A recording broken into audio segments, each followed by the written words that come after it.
Welcome to 3-Minute Game Design's Smart Move series, where I'll be discussing moments in game design history where we made strides in the craft of game design.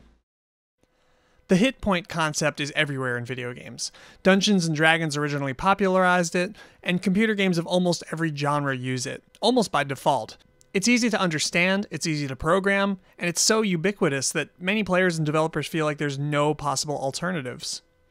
HAL Laboratories showed us that at least one possible alternative exists in 1998 with Super Smash Bros. While almost all fighting games that came before Super Smash Bros. Used the hit point model, HAL's Nintendo-themed fighter broke away from that completely with a new damage percentage system.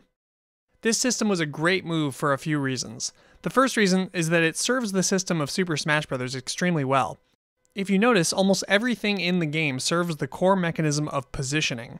Specifically, positioning yourself, movement, and positioning the opponent, knocking him back. Characters have jumping and movement abilities which help them dodge and avoid attacks, which deal knockback instead of traditional damage. Levels have ledges and platforms which serve as strong supporting mechanisms for this basic core. And of course the goal has everything to do with positioning. If you're near the edge and get whacked, you're more likely to fly out than if you're near the middle of the stage. Further supporting the core, as you take more damage, you become easier and easier to knock back. Now if HAL had used a traditional hit point model with this game, the core mechanism would have been completely wasted. The level's shape and the character's moves would no longer have any connection to that core.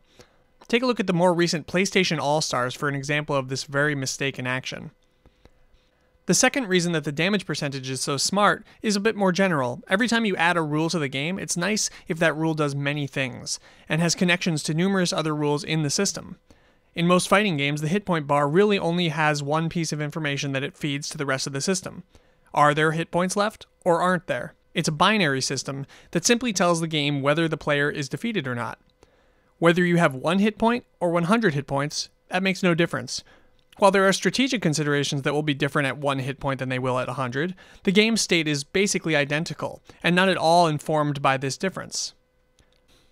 I had hoped that Super Smash Bros. Would open a floodgate of new ideas into the fighting game genre. Sadly, this has not yet happened, with most fighters being minor iterations on the same basic concept popularized by Street Fighter II. I'm looking forward to seeing more developers step outside of that box in the future. Follow-up question. If you were to improve on the original design of Super Smash Bros. With supporting the core mechanism in mind, what changes would you make to the game? It seems to me that of the existing moves, blocking has perhaps the least to do with the rest of the game, so I'd take a hard look at that. Later incarnations also added dodging in place, which also seems somewhat antithetical to the core. Let me know what you think in the comments section. Thanks for watching.